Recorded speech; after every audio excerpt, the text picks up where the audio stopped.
O projeto Desmitificando o Direito está começando. Agradeço a presença de todos que estão aqui. O projeto já tem quase 8 anos. Agradeço a Livraria Saraiva por essa parceria e principalmente vocês, né, que dão vida a essa atividade. Hoje quem está aqui do meu lado é o professor Lênin Streck, né, um grande professor que vem contribuindo aí para o ensino do direito, para a gente questionar as coisas de uma maneira diferente e sair um pouco do senso tradicional. Ele é mestre e doutor em Direito pela Universidade Federal de Santa Catarina, pós-doutor pela Universidade de Lisboa, professor titular do Programa de Pós-Graduação em Direito, do mestrado e doutorado da Unicinos. Ele é coordenador do Núcleo de Estudos Hermenêuticos, procurador de Justiça do Estado do Rio Grande do Sul e é autor de diversos livros. Eu peguei aqui, ele trouxe um que saiu hoje, que eu vou aproveitar para fazer a divulgação, Hermenêutica Jurídica em Crise, a 11ª edição pela Livraria do Advogado, uma exploração hermenêutica da construção do direito. Então, aproveitem, né?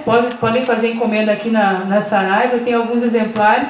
Tem esse aqui também para venda, Constituição, Sistemas Sociais e Hermenêutica, também pela Livraria do Advogado, qual ele é coordenador, junto com o organizador, junto com o André Copete e o Leonel Severo Rocha. E hoje o tema é um tema de um dos livros dele, que é Compreender Direito, Desvelando as Obviedades do Discurso Jurídico. O projeto tem essa ideia de popularizar o direito, fomentar uma cultura jurídica popular. E para nós aqui é uma satisfação muito grande te receber aqui. E a gente costuma deixar 40 minutos, depois abrimos para pergunta e a gente sempre faz uma foto final e vocês sabem que a gente conta com a participação de vocês para questionar aí, professor. Obrigado. Bom, muito bem. Muito obrigado, Carmela. Boa noite a todos. Eu cheguei bem no horário, sim. E o nome do livro, esse Compreender Direito, ele vem, no fundo, de um velho texto do Darcy Ribeiro, que deve ter livros na livraria para vender dele. Foi um dos grandes brasileiros, né? Antropólogo, foi vice-governador do Rio de Janeiro e que tem toda uma obra sobre a desmitificação do modo de colonização da América Latina. Mas ele, antes do Eduardo Galeano, já escrevia algumas coisas e muito bem. E ele dizia que ele tem um livro chamado Tratado de Obviedades. Ele diz que Deus é tão treteiro, faz as coisas tão recônditas e sofisticadas, que nós ainda precisamos dessa classe de gente, os cientistas, para desvelar as obviedades do óbvio. Porque o óbvio está no anonimato, o óbvio se esconde. Se nós pegarmos o próprio conceito de ideologia, nós poderíamos fazer um grande trabalho com o conceito de ideologia para discutir, por exemplo, o conceito de senso comum no direito. Isto é, as coisas se dão de um modo que pareça tão natural que você não se dá conta. Então, os juristas gostam de vender o Código Penal como se fosse uma coisa democrática. Então eles dividem em fatia o Código Penal. Eles criaram uma coisa chamada títulos, capítulos, e ali eles colocam então a famosa teoria do bem jurídico. Por isso que durante 40 anos o estupro ficou no crime contra os costumes. Quer dizer, não era contra a dignidade da mulher e nem contra a vida, era contra os costumes. Por quê? Os costumes, que eram uma questão de preservação da família, e portanto o Brasil é o único país do mundo que o sujeito que estuprava alguém, se a estuprada casasse com o estuprador ou com um terceiro, extinguia a punibilidade. Claro, a preservação da questão que o Código veio a proteger, porque o Código veio para proteger a propriedade. Então o Código protege mais a propriedade do que a vida, né? Mas a gente não se dá conta disso. Se duas pessoas vão furtar um botijão de gás, a pena deles é semelhante à lavagem de dinheiro. Mas por que a gente tem mais preocupação com o furto do que com a lavagem de dinheiro? Porque o furto está próximo das nossas relações. E a lavagem de dinheiro está mais distante. E nenhum de nós também tem um amigo ladrão, não é verdade? Nós temos amigos lavadores de dinheiro, temos amigos sonegadores de tributos, principalmente se a gente frequenta colunas sociais, etc. Pode escrever que em cada fotografia tem um sonegador do lado, né? Claro, não identificado, evidentemente, claro. Né? Então a gente não se dá conta dessas coisas. A história, se a gente olhar a história do direito penal, do direito civil no Brasil, com ela nós podemos mapear o desenvolvimento da sociedade brasileira. Mas isso é um óbvio que está escondido. É uma espécie de senso comum que a gente não consegue descobrir, no sentido de tirar a coberta, descobrir ou desvelar. O primeiro Código Criminal do Brasil é de 1830. Ele veio substituir o livro V das Ordenações Filipinas. E é um código que foi feito especificamente para pegar escravos. Ou seja, cada código tem sua clientela. Então, o Código Penal de 1830 veio para pegar escravos fujões ou pessoas que eram nocivas à sociedade. A Constituição de 1824, para nós termos uma ideia, é uma Constituição que aboliu as penas de galés e açoites. Mas como o escravo não era agente, o Código Criminal de 1830 diz que o escravo que foge pode chicoteá-lo. A grande discussão nos primeiros anos, entre 1830 e 1840, foi saber quantas chibatadas podiam dar. Então se regulamentou, que o Brasil gosta muito de fazer regulamentações, portarias. Então tinha uma portaria dizendo assim, porque o imperador, ou a regência na época, ficou preocupada porque os senhores de escravos batiam tanto neles que matavam ou aleijavam. Isso era ruim para a economia. Não que eles estivessem preocupados com os escravos ou com o lombo dos escravos, mas porque era ruim para a economia. Então foi baixado uma portaria com o nome da época, limitando a 50 chibatadas por dia.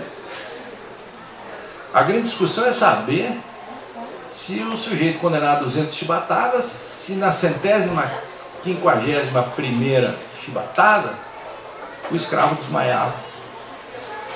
Quando ele ficava curado, ou seja, apto a levar novas chibatadas, começava do zero ou continuava na seguinte? Essa é uma questão hermenêutica que preocupou sobremodo os juristas da época. Veja como nós temos preocupações de interpretação. Não é verdade? O ministro Luiz Roberto Barroso disse agora que gosta da letra da Constituição. Eu também gosto da letra da Constituição, do Chico Buarque, também do monte de letras, sem dúvida nenhuma. A questão é saber em que momento que eu gosto dela, né? Em que momento é importante se cumprir a lei, em que momento é importante a gente fazer um drible da vaca hermenêutico, ou fazer um puxadinho hermenêutico e arrumar sempre um modo de beneficiar determinadas camadas da sociedade. É saber para onde que nós estamos metidos. Percebe? Então, veio o resultado, depois de 13 anos de discussões, veio o resultado, adivinhe, começa do zero o chibateamento. Então, um pouco da história brasileira nisso. Aí, quando nós libertamos os escravos, em 1888, no ano seguinte já foi proclamada a República, não é verdade? E a primeira coisa que a gente fez foi um novo Código Penal. Para quê? Para pegar os ex-escravos.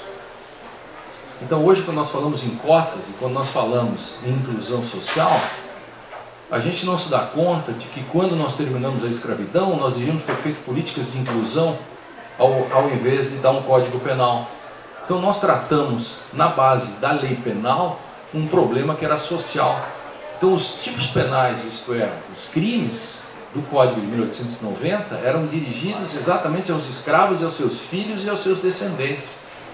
Inclusive se punia com rigor ainda a questão do sujeito que fazia aquela dança, e eu não lembro o nome agora, que A capoeira. A capoeira era uma tipificação forte, né, que se tinha.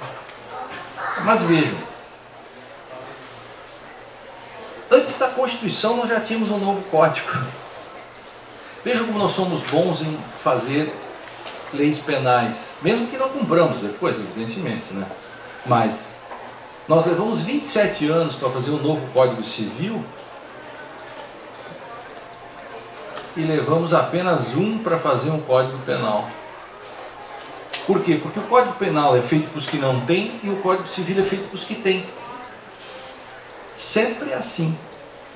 Então, se nós fizermos uma anamnese da legislação brasileira, vai aparecer a sangria brasileira.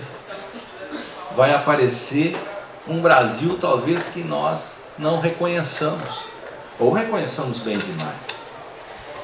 Porque vejam, quando nós terminamos com a escravidão, o modelo escravagista, o Brasil, portanto, o capitalismo era muito pífio ainda. Imagina, uma relação com escravos não produz riqueza no sentido da circulação de mercadorias, né? E escravo não tem salário.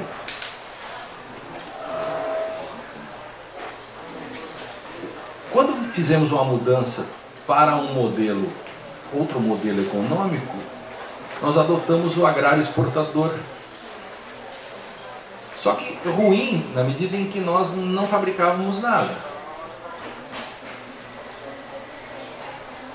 Em 1830, quando Vargas estabelece, digamos assim, um novo Brasil, eu diria assim, Vargas é uma espécie de Marquês de Pombal do Brasil, o iluminista, no sentido de que estabelece as bases do Estado brasileiro, e a partir daí o primeiro passo para a substituição das importações. Com a Segunda Guerra, nós também nos beneficiamos no sentido de industrialização, enfim, um pouco substituição, a segunda fase do processo de substituição de importações. Nós criamos uma nova clientela. Estou falando tudo isso para mostrar que havia uma nova clientela, isto é, já não era simplesmente ex-escravos, filhos de escravos, mas sim uma população que se urbanizava na medida em que criava-se mais. As cidades cresciam e, portanto, se precisava de operários, portanto, um novo tipo de gente precisava ser punido e ser cuidado. O que fizemos? Um novo Código Penal. O Código de 1940, que por acaso existe até hoje. E ali nós cuidamos bem de proteger a propriedade. Então, cuidamos bem. A propriedade se pune com muito mais rigor do que a vida. Tanto é que até hoje o crime mais grave está no crime dos títulos contra a propriedade, não contra a vida, que é o latrocínio. Que é roubar, matar para roubar, e não o contrário. Cuidamos muito mais da propriedade. Então vejam como isso está encalastrado no nosso imaginário, né? É muito antigo isso. O furto, né? Se o sujeito escalasse um muro, dobrava a pena. Então a pena é 2 a 8 anos. Mas a corrupção sempre teve pena menor, porque nós nunca ficamos preocupados com a coisa pública. Agora que se deram conta que tinham que punir com mais rigor a corrupção.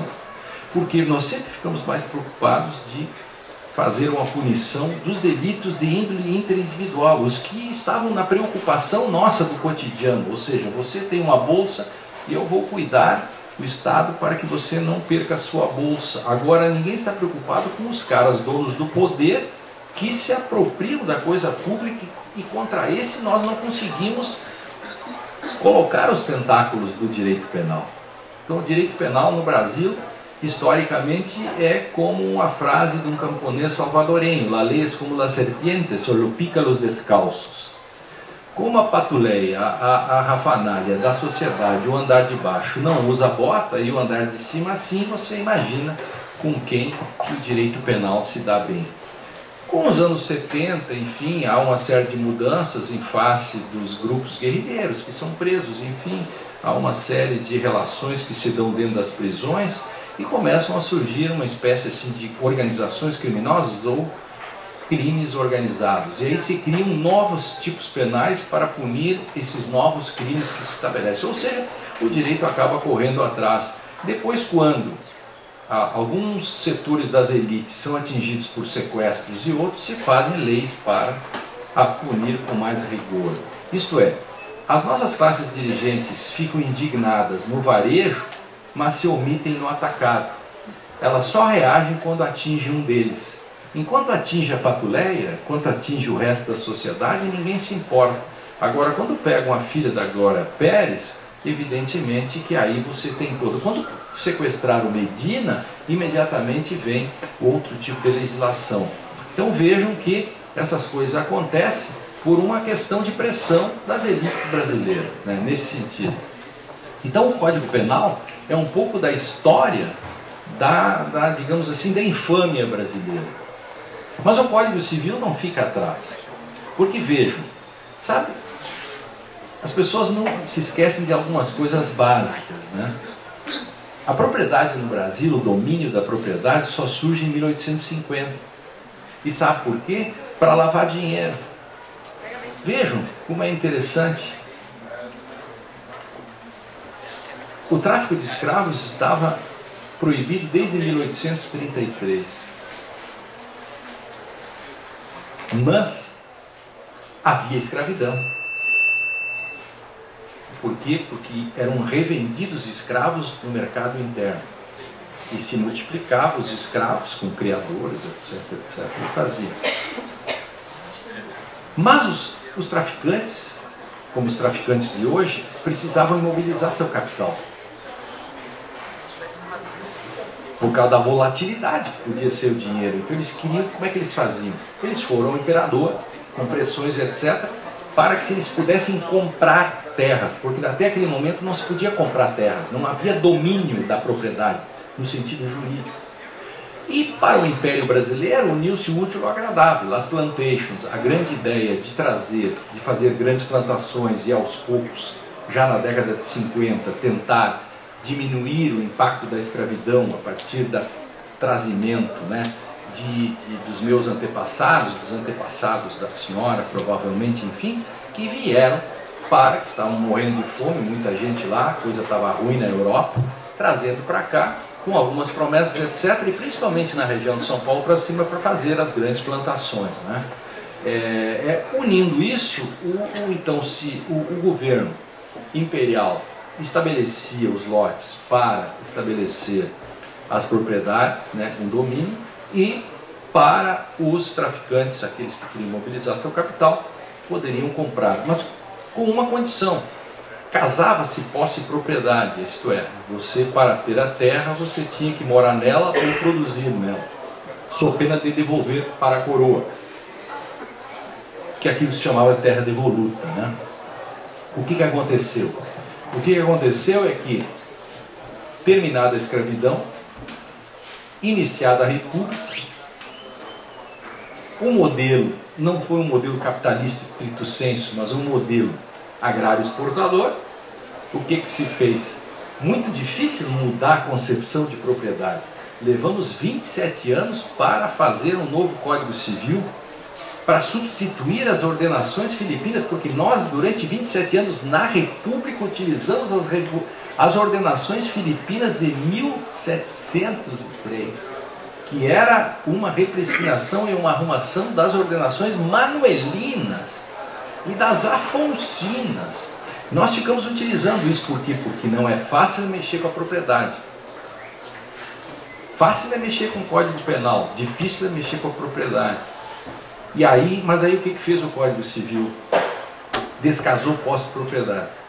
Isto é, você pode comprar, mas não precisa morar nela e nem produzir. Resultado, transformou na terra em mercadoria.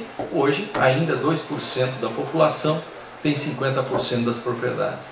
As pessoas se queixam que há conflitos, etc., conflitos sociais, etc. Bom, porque nós somos o resultado da nossa produção jurídica, da nossa produção social, etc., etc.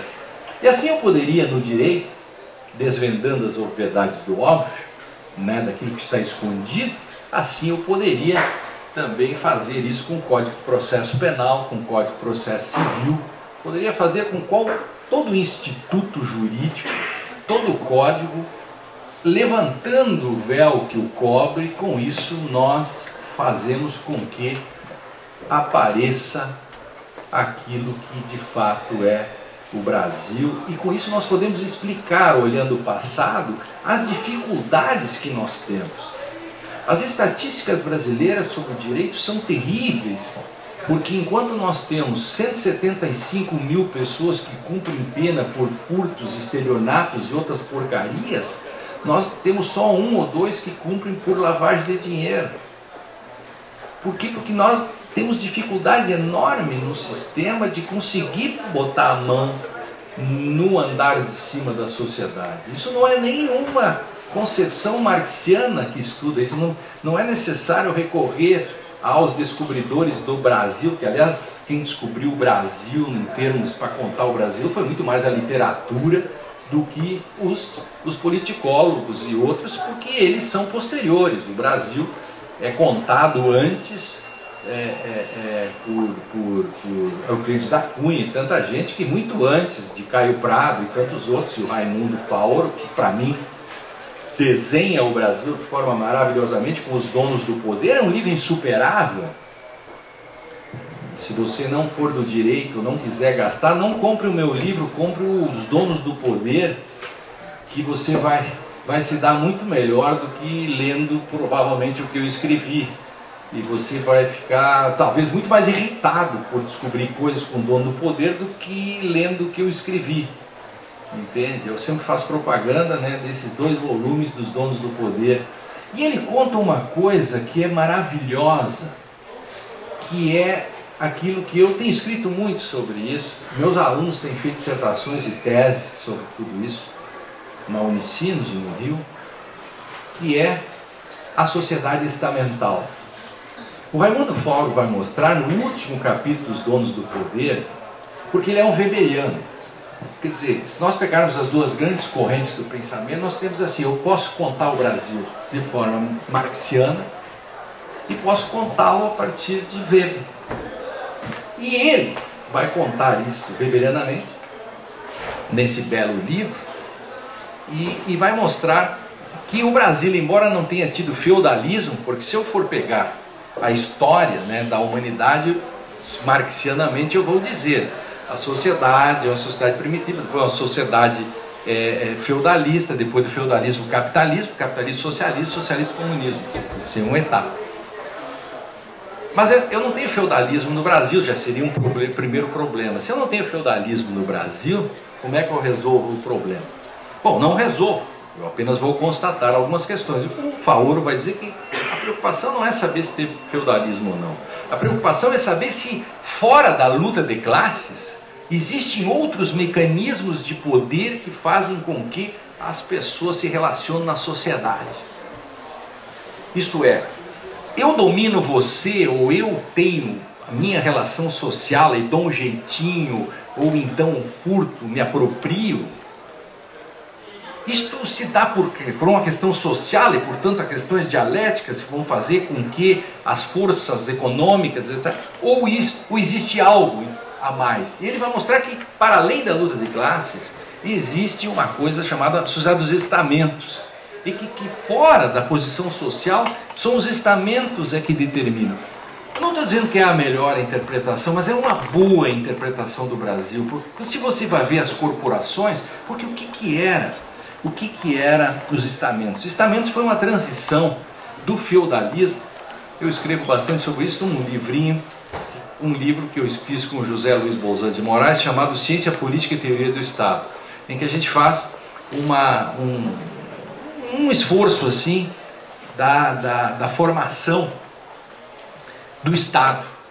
Então, como que há uma transição do medievo, né, em que as relações eram carismáticas, para o Estado moderno? Quer dizer, no medievo não havia um Estado moderno, são relações de poder, forma estatal medieval que eu chamo. O que acontece ali? Eu obedecia, eu era um servo da gleba que obedecia por uma relação carismática. ele tinha direito a pegar não só mais da metade ou metade da plantação, como pegar a sua mulher na noite de núpcias. Porque ele fazia justiça, fazia tudo. Com o Estado moderno, há um avanço, porque eu de servo da gleba me transformo em súdito. Porque eu já não obedeço porque eu pertenço a alguém, eu obedeço agora porque tem um princípio que me diz que eu devo obedecer. Assim, de uma forma muito simples, é muito importante entender que há uma transição, porque da fragmentação dos baronatos e todos, até que os pequenos reinados, etc., se reúnam no Estado Central, existe uma transição chamada sociedade estamental, corporações de ofício, etc. E o Faoro vai pegar aquilo ali e vai trazer para o Brasil, mostrando, por exemplo, como que se criam essas relações de poder no Brasil, como as corporações mandam, como as classes políticas, etc., como eles vão formando nichos de poder, que às vezes você vê que o sujeito está empoderado, embora ele não seja da classe dominante. Você vai dizer, mas ele não está dentro das relações de produção da sociedade. Como é que esse cara é dominante? Como é que ele está empoderado? Porque ele faz parte de um determinado estamento. Então, os estamentos nos ajudam muito a explicar essa questão, por exemplo, da formação da lei.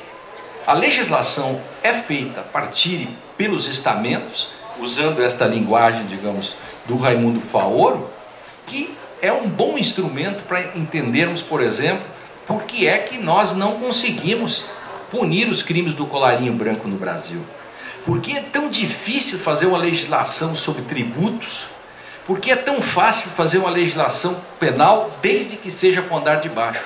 As estatísticas dos últimos 10 anos mostram que de 900 e tantos projetos que circulam no parlamento brasileiro, apenas 7% deles diziam respeito a aumentar apenas do andar de cima. O resto tudo era para pegar a rafanalha.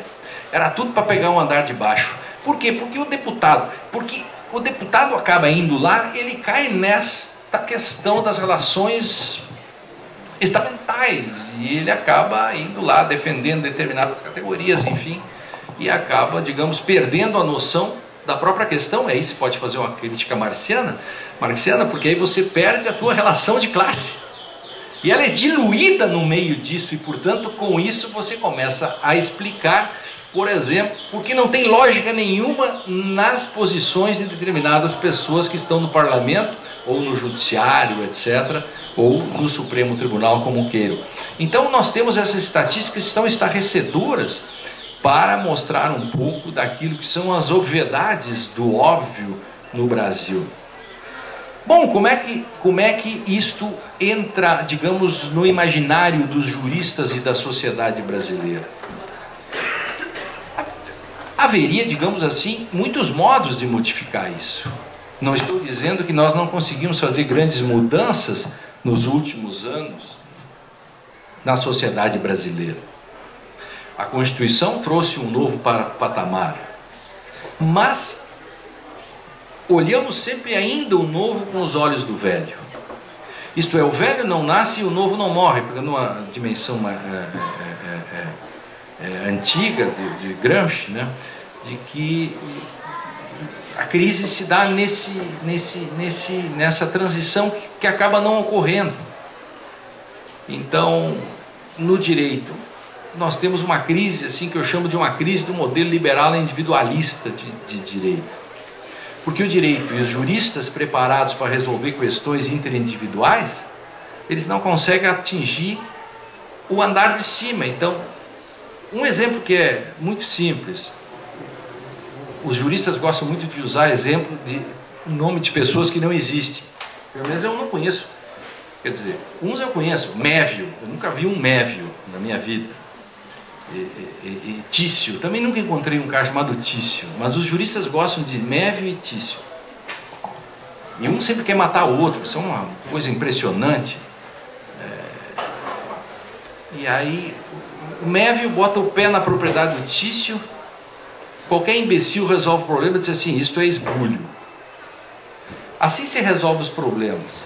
Só tem um detalhe, se o Mévio vem acompanhado de 500 pessoas com lonas pretas, você tem o mesmo problema de uma relação interindividual de propriedade? Não, de posse não. A grande questão é como você pega isso. Uma coisa é Mévio furtar do Tício, um botijão de gás e levar seu filho ou seu pai e transformar isso num furto qualificado, ou não devolver uma fita de vídeo na locadora, eu sou do tempo de fita de vídeo, ou um DVD, está cheio de processos sobre essas porcarias cotidianamente, os tribunais estão cheios disso, os fóruns. Uma coisa é isso.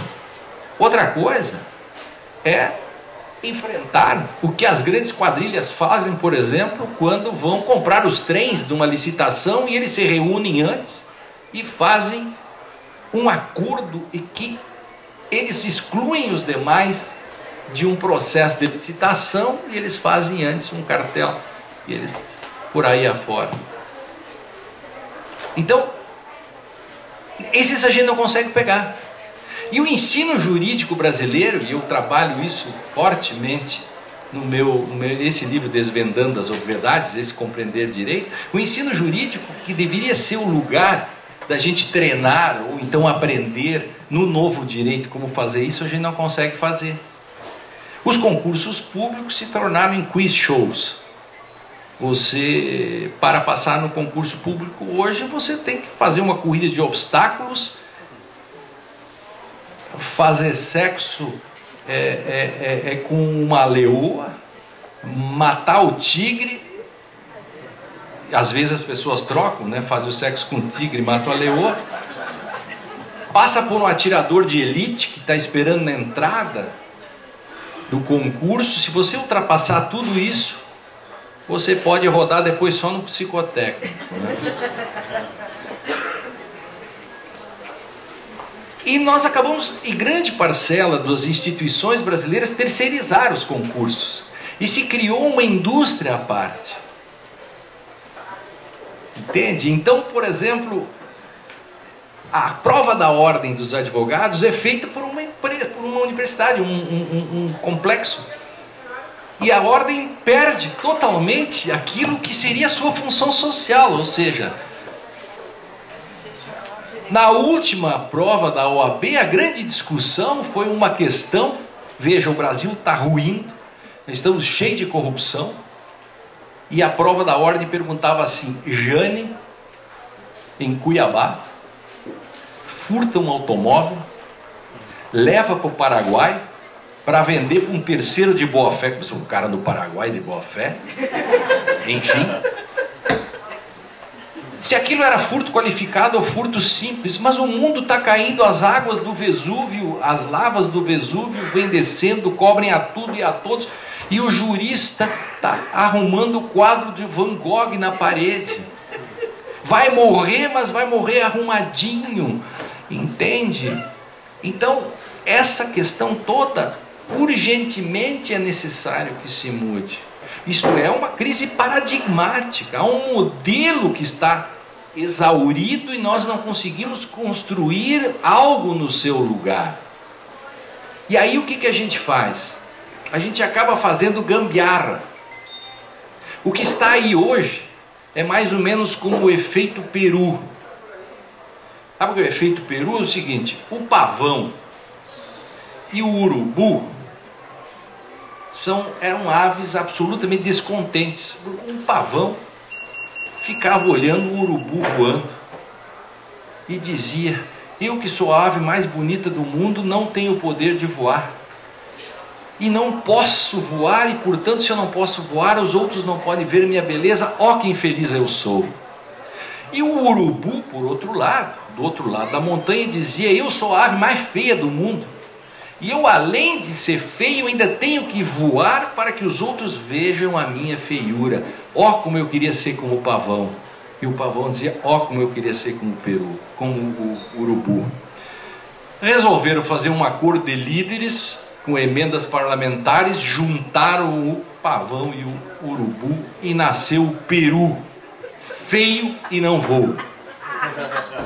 Que a gente chama de gambiarra. A minha coluna de quinta no Conjur, que eu escrevo toda semana, vai chamar Feio e Não Voa, a gambiarra do direito brasileiro. Para mostrar que quando nós queremos consertar algo, a gente pega o velho e passa um fio desencapado e faz uma gambiarrinha, a gente faz uma espécie de puxadinho e vamos tentando arrumar. Falar em puxadinho, o Brasil foi feito para poucos, vocês se deram conta já? Tudo foi feito para poucos, até o shopping. Quando os shoppings fizeram, eles não pensavam que esse povo todo vinha comprar, né? Hoje os shoppings estão cheios de puxadinhos, né? Estão fazendo puxadinho para cá, todos os shoppings, todo o Brasil. O Brasil foi feito para poucos, as ruas só cabem um carro, etc, etc. Tudo foi feito para poucos, porque ninguém pensava que isso pudesse dar certo, pelo menos num pedaço. Não, ninguém imaginava que o aeroporto, essa pobreza fosse viajar. E agora as classes médias estão nos aeroportos, ficam putos com o negócio assim, pô, não dá mais para viajar, essa gentalha toda. E aí não tem lugar para todos, é dessa confusão, claro. Porque os aeroportos foram feitos para poucos aviões, para pouca gente. E de repente há uma inclusão, as pessoas resolveram acreditar que podiam dar certo, foram trabalhar, e tem, esse povo é maravilhoso mesmo. E aí se vê que o Brasil foi feito para poucos, né? Mas mesmo assim, e para resolver esse problema, a gente faz gambiarra. Né? O direito está cheio de gambiarras desse estilo. A gente faz súmulas vinculantes. Código de Processo Civil. Não funciona o Código de Processo Civil no Brasil. Está mal o Código de Processo Civil. As efetividades são todas quantitativas. Nós julgamos tudo por pilhas. Pilha aqui e tal. Julga assim. Tal. Muito bem. Como é que é o novo Código de Processo Civil? Ele quer trazer o sistema da Common Law para o Brasil, para o direito brasileiro. Isto é, ele está ensinando como os juízes, ele está dizendo como os juízes devem fazer a aplicação dos precedentes. Só que o Brasil não é um sistema de precedentes, nós sequer sabemos o que é um precedente. Nós não sabemos o que é um precedente. Nós achamos que o precedente a gente pode copiar dos Estados Unidos, com a diferença.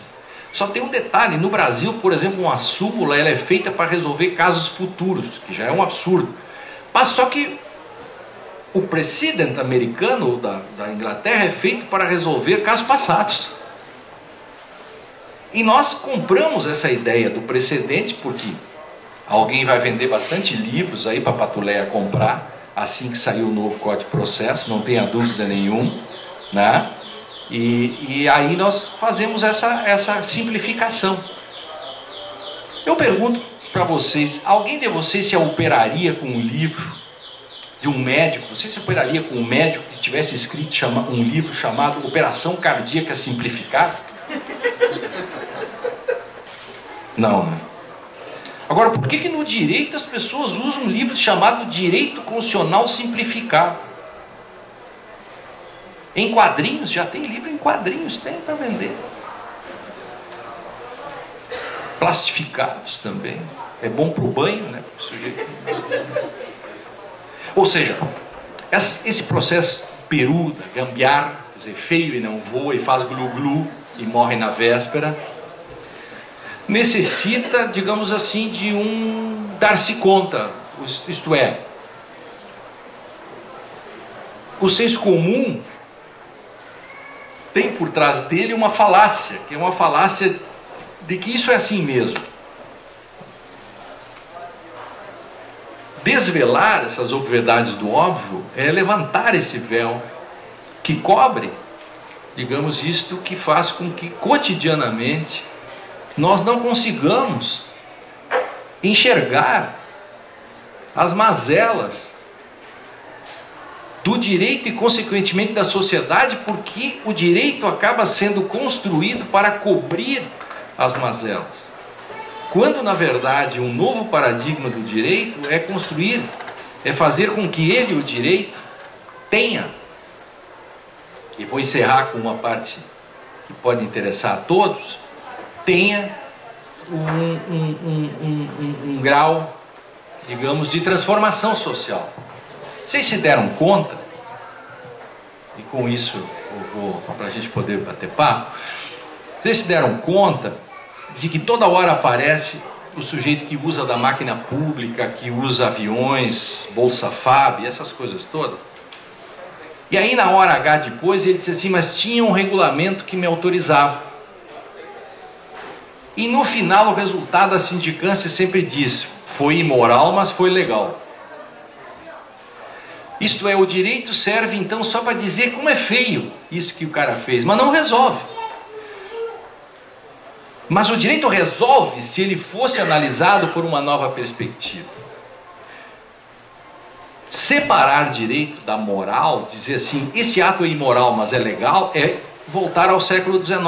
Não é possível como os juristas brasileiros são tão atrasados, grande parcela dos juristas brasileiros. Eu quero dizer que se nós fôssemos médicos, nós estaríamos matando os pacientes porque ainda não teríamos aprendido a lavar as mãos para fazer os partos das mulheres. Você lembra como, a partir do momento que higienizaram a lavagem das mãos nos partos, diminuiu em 60% a mortalidade das mulheres e das crianças? Pois nós ainda não teríamos feito isso e talvez não tivéssemos inventado a penicilina, de tão atrasados que nós somos. Nós ainda acreditamos que um ato pode ser imoral, mas pode ser legal, ou seja, quer dizer, o direito serve para acobertar patifarias, é isso? Essa resposta nós temos que dar para a população, isto é, a população quer saber, enfim, as pessoas, nós todos, por que é que uma lei que diz que o deputado pode utilizar as suas passagens como bem quiser, eu estou pegando simbolicamente, não sou nenhum moralista e nem um sujeito que fica espizinhando a vida dos outros, porque eu não acho que a sociedade seja feita de virtudes. Aliás, se não tivessem vícios, eu morria de fome. Claro, eu vivo dos vícios. Minha profissão, eu sou do Ministério Público, eu vivo dos vícios. Eu sobrevivo dos vícios. Eu sou professor, eu sobrevivo dos vícios. Os vícios da onde? Do direito. Eu não tenho nenhuma ilusão idiota, assim, no sentido de que e Deus me livre da bondade dos bons, né? Como se a sociedade fosse composta de gente boa, simplesmente. Não, eu acho que nós não fazemos algumas coisas porque tem uma lei. Eu não falo ao celular no telefone porque senão eu vou perder minha carteira, eu não sou bobo. Entende? Nesse sentido, porque se não tiver a lei me fazendo a interdição, com certeza, por conta própria, eu não vou fazer. Eu não acredito na bondade. Nesse ponto, há uma fábula bem liberal do Barão de Mondeville. Isso é um outro livro, se alguém quiser comprar, pode comprar ao invés do meu. Compre da fábula das abelhas do Barão de Mondeville, que mostrava que a diferença entre vícios e virtudes e como é que funciona a sociedade. Claro, é uma fábula bem liberal. Para quem é mais de esquerda não vai gostar muito disso, mas enfim. As abelhas todas viviam numa sociedade cheia de vícios, mas funcionavam, progrediam. Mas tinha algumas abelhas moralistas que achavam que tinha que terminar com os vícios. Se reuniram e pediram para a abelha decretar a virtude, a rainha.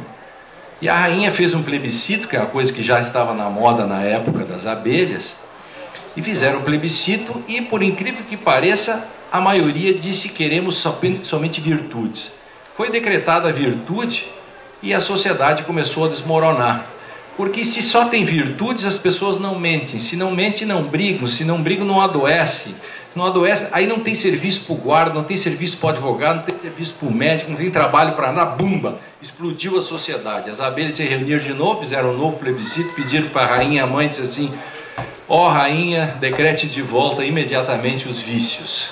Moral da história: vícios privados, benefícios públicos. A diferença no Brasil são vícios públicos, benefícios privados. E essa é uma questão muito séria. Então, quando você diz que se tem uma lei ou um decreto que diz que o sujeito pode utilizar a verba para passagem, comprar classe executiva, quiser, etc., e isso é suficiente, ou seja, basta estar na lei para resolver o problema, eu estou dizendo, portanto, que uma conduta pode ser aética, mas pode ser imoral. Mas há uma questão anterior: esse decreto que autorizou, ele é inconstitucional porque tem dispositivos na Constituição que impedem o mau uso do dinheiro público. Então, antes disso, o direito resolveria. É o nosso paradigma atrasado que não consegue fazer com que isso se resolva. Compreende? Então, nesse ponto, né, quando nós estamos falando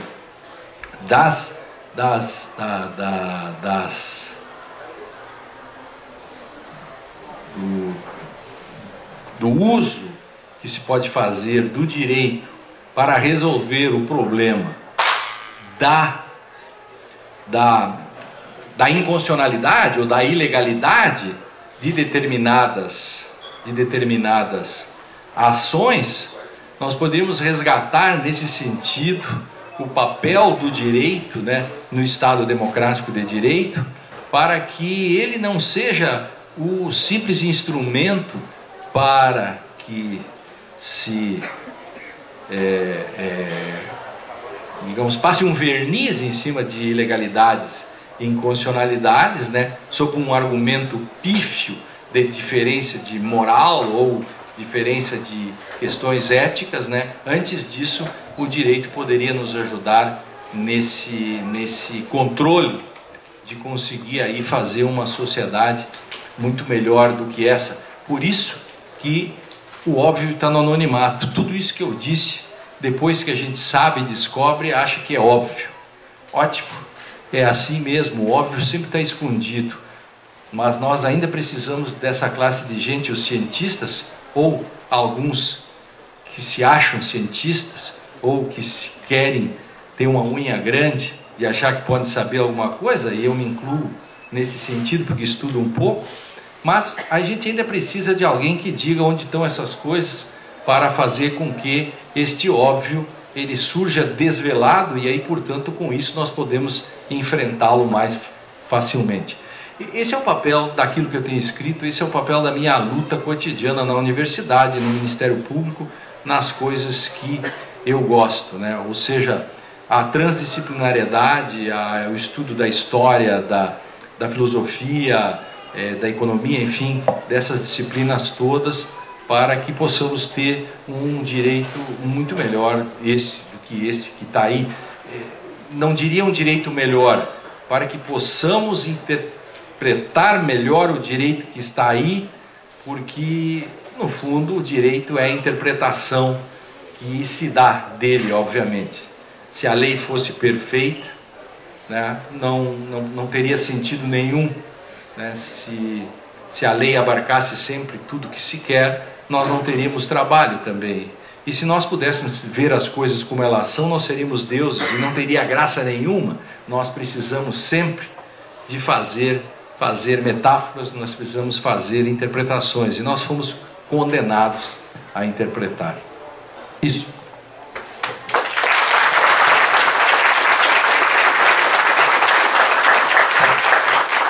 Eu quero já ver se vocês têm alguma pergunta, querem começar a fazer a pergunta. Eu tenho, primeiro, agradecer, professor Lênio, por estar participando desse projeto, e quando o senhor falou na questão da legalidade, a gente tem trabalhado, e te agradecer por estar escrevendo no jornal, né? Já se escreveu na 38ª, 39ª, justamente assim, que eu comecei a anotar para não esquecer, né, que o ensino do direito trabalha muito nas universidades a ideia da legalidade. O concurso público está trabalhando muito com essa questão de decorar as coisas, né? E onde está o sentido de justiça, né? Que, no meu ponto de vista, eu tenho batido muito o pé nessa tecla, de que o judiciário não fomenta, junto ao legislativo, aos outros órgãos mesmo, e não está fazendo, pelo menos que eu tenho visto, uma política para colaborar com essa cultura de judicialização da vida, né?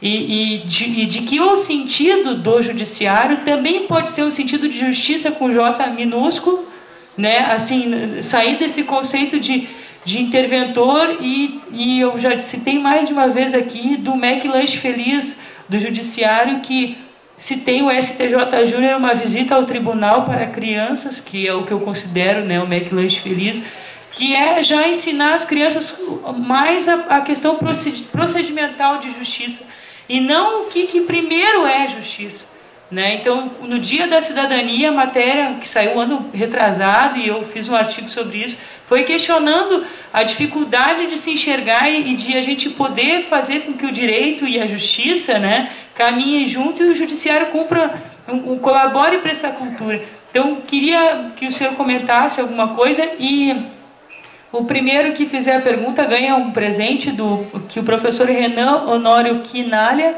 lá de São Paulo, mandou, que é Justiça de Transição, Contornos do Conceito. Então, pense em alguma pergunta aí que a gente vai presentear. Obrigada, professor. Bom, quando a gente diz que o ensino jurídico trabalha com a questão da legalidade, é até ali, né? Porque o que é a legalidade? Porque, por exemplo, a legalidade que estamos trabalhando é uma legalidade do tipo: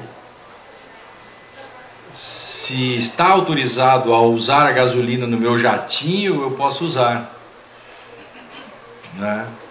E eu proponho assim, ó, se basta estar na lei, está resolvido, eu faço uma lei dizendo que toda essa gente será chicoteada ao amanhecer por colonos albinos. Se basta estar na lei e resolve, a gente já pode fazer uma licitação, sem fraude, claro, para comprar os látegos, os chicotes. Então, quando a gente fala que as faculdades são faculdades de legalidade, são faculdades de legalidade a meia boca. Porque de um lado, nós no Brasil somos legalistas quando interessa, entre aspas. Quando não interessa, a gente não pega isso. Eu vou pegar uma coisa bem simples, assim, vou usar um exemplo antipático, desses assim que sempre geram vaias nos lugares que eu vou. Enfim, diz assim, eu vou pegar agora o ministro Barroso. Nada melhor do que um dia após o outro. O ministro Barroso disse, né, que ele obedece à Constituição, porque ele disse que a Constituição, embora ele não concorde, mas é a Constituição que está aí, ele precisa obedecer, está escrito na Constituição a letra da Constituição. Eu não gosto muito desses conceitos de letra fria da lei, porque eu nem conheço a letra quente também, não sei como é que é. Mas vamos lá. Não foi ele mesmo que fez uma ação e patrocinou, embora o advogado possa fazer isso, não é uma crítica nesse sentido, mas, digamos assim, como doutrinador, sustentou todo o tempo, por exemplo, as uniões homoafetivas, que são boas, eu sou a favor, eu só não entro na passeata porque não me sinto, digamos, à vontade, mas apoio todas as reivindicações da comunidade GLTB, etc, etc. Só que na Constituição está escrito homem ou mulher. Eu não quero discutir esse assunto, eu só quero dizer que para os mesmos que dizem que às vezes agora a Constituição, eu sou escravo da Constituição, como diz, por outro lado, quando não interessava, aí se dizia que não tinha nenhum sentido dizer homem ou mulher.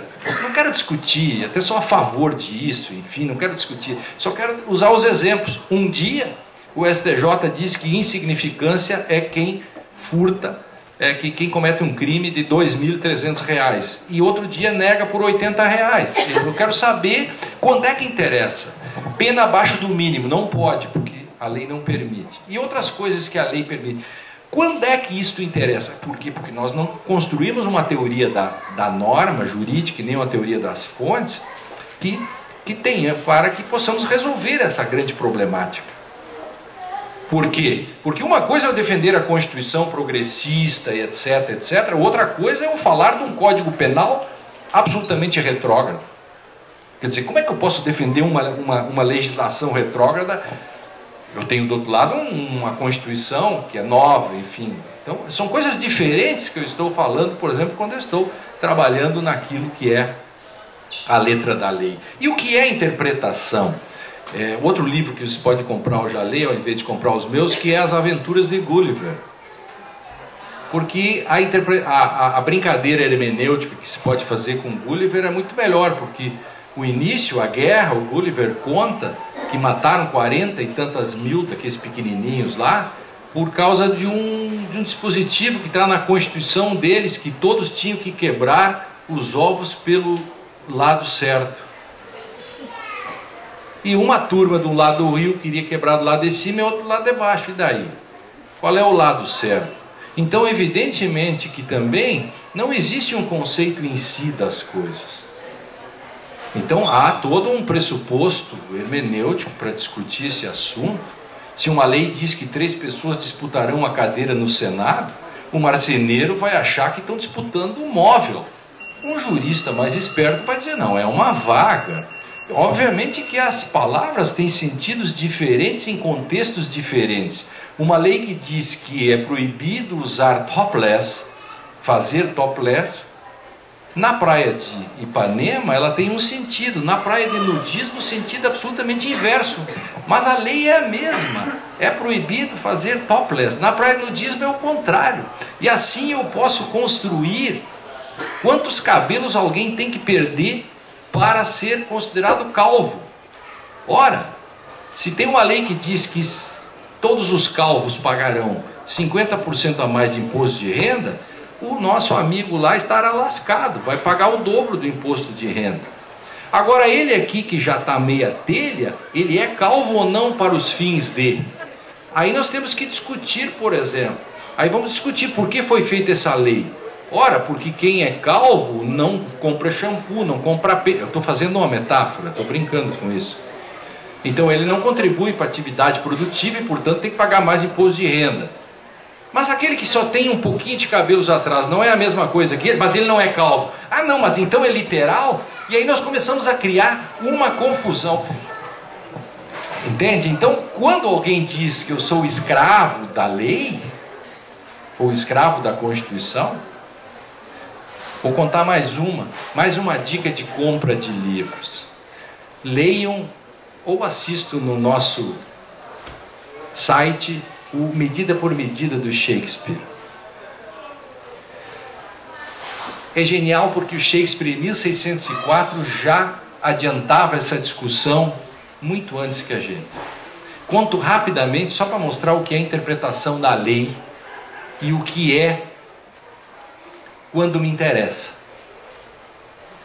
O nosso Shakespeare conta que o Duque de Viena estava... Eu conto essa história no Hermenêutica em Crise também, porque eu gosto muito de Shakespeare nesse sentido.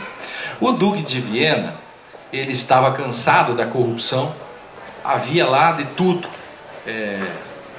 O mensatrem, mensalão, tinha tudo. Estava fraude à licitação, estava cheinho. Aí ele queria combater aquilo, mas ele achava que aquilo era antipático. Aí chamou um amigo dele, que chamava Ângelo, um poço de virtude, e inventou uma viagem para a Polônia e deixou o Ângelo no lugar dele. O Ângelo começou a aplicar as leis. Só que o Ângelo, por uma questão freudiana, que eu não sei o que é, Freud ainda não tinha sido inventado, o Ângelo decidiu aplicar a lei da fornicação. A primeira lei que ele foi aplicar foi a lei da fornicação. Isto é, fornicar antes do casamento, pena de morte. Eis que lá Cláudio, um jovem garboso, desses que fazia alterofilismo, etc. Não era intelectual, porque intelectual não faz alterofilismo. Entende? Não há intelectual bronzeado. Mas isso não está no Shakespeare. Não importa isso. Né? Então, o jovem Cláudio, bonitão, apaixonado pela Mariana, linda mulher, fornica com ela. As forças da ordem, da lei da ordem, recolhem ele, prendem, levam à presença do Ângelo, e o Ângelo, incontinente, aplica-lhe a pena de morte. Esperando para cumprir, para ser morto, ele recebe a visita de sua belíssima irmã, chamada Isabela, bela Isabela recém-noviciada. E ele diz: minha irmã, vá ter com o Ângelo, peça-lhe, rogue-lhe, afinal Jesus também perdoou, e blá blá blá, para que me perdoe, enfim. E lá foi a bela Isabela falar com o Ângelo, e Ângelo diz para ela: não posso perdoar seu irmão, porque não fui eu que o condenei, foi a lei, eu sou um escravo da lei, nada posso fazer. Muito bem. Ela volta, no dia seguinte, de novo, vai, insiste, e o nosso, claro, Ângelo diz de novo: não posso fazer nada, porque afinal de contas não fui eu, foi a lei. Mas enquanto ele falava, a concupiscência tomava conta do seu ser, porque debaixo daquelas vestes de noviça, ele via que ali estava um belo bípede, apetitoso. E como ele era chegado nesse negócio, ele já ficou, né, prontinho, enquanto ele dizia: não posso perdoar seu irmão, porque não fui eu, foi a lei e tal, mas se você dormir comigo, fizer amor comigo, eu perdoo o seu irmão. Ou seja, o Ângelo 1 é o Ângelo escravo da lei, da letra da lei. O Ângelo 2 é o dono da lei, faz com ela o que quiser. Qual dos dois ângelos é o pior? Esse é o grande desafio dos juristas. E todos os dias no cotidiano dos tribunais, etc., a gente vê o Ângelo 1 e o Ângelo 2 passeando de mãos dadas, etc., fazendo tropelias, porque quando me interessa, eu sou o Ângelo 1. Quando não interessa, eu sou o Ângelo 2. O desafio é achar um ângelo do meio. Um outro ângelo. Um ângelo que seja um ângelo, talvez. Talvez ele nem exista. Mas, enfim, com esse nome, até eu, né? Ângelo. Alguém gostaria de fazer uma pergunta? Eu espichei um pouco, né? Mas, enfim, acho que foi era importante. necessário. Importante. Tá ganhando o livro aqui de presente. Relativo a esse assunto ou qualquer pergunta? Qualquer pergunta. Pergunta livre. Tá, não, meu nome é Paulo, sou advogado. Fazer uma pequena introdução. Quando eu tive o primeiro acesso ao jornal, eu verifiquei que é um jornal que busca aproximar o direito ao povo. Bom, em cima dessa ideia do jornal, e até pegando um pouco essa história que o senhor contou, eu fico pensando assim, o julgador, ao julgar, ele vai utilizar a sua experiência, a sua vida, as suas vivências, ele vai julgar com a sua cabeça, não só com o seu conhecimento, porque o conhecimento, a lei, como o senhor mesmo falou muito bem, ele vai interpretar para o caso concreto. Pois bem, tem-se visto até em cima todas essas notícias que têm sido publicadas, agora um pouco menos a respeito do mensalão, que a trajetória do ministro Joaquim Barbosa foi de uma pessoa bem simples. E eu penso, pelo pouco que eu leio, sei que é uma exceção, se trata de uma exceção, porque a maioria dos nossos julgadores, juízes e desembargadores, eles pertencem a uma casta, a grande maioria. Então, essas pessoas elas vão julgar em cima da sua experiência de vida, que, penso, não se aproxima da experiência de vida da maioria da população assalariada, que quando quer estudar tem que estudar de noite, porque tem que trabalhar de dia. Pelo que a gente ouve, pelo que a gente vê, a maioria dos juízes, quando vão fazer a faculdade, fazem de dia, porque não precisam trabalhar. Por quê? Pelo pouco que a gente sabe, pelo pouco que a gente vê, falando de mim especificamente, se tratam de pessoas que não têm essa necessidade. Então, essas pessoas, quando vão julgar, pensando agora no Ângelo 1 e no Ângelo 2, elas não vão se posicionar. Alô? Elas não vão se posicionar naquele caso concreto ao que a maioria da população de repente pode ansiar, pode buscar que seja aplicado naquele caso. Então a minha pergunta é assim, também pelo fato do jornal Estado de Direito ter um enfoque na questão do ensino jurídico, né? Se não seria o caso de se pensar, de se discutir, até também em cima da ideia da proliferação das universidades, tá? De se buscar uma maior aproximação do ensino, talvez com barateamento de cursos, talvez com bolsas, não sei, para possibilitar que o judiciário, que, como eu falei antes, acredito que seja formado por uma casta de pessoas mais aquinhoadas financeiramente, se aproxime mais, ou seja mais possível de ser alcançado seus cargos por pessoas mais pobres, por pessoas que têm mais dificuldade de estudar, mais ou menos nesse sentido a minha pergunta. Eu que agradeço. Bom.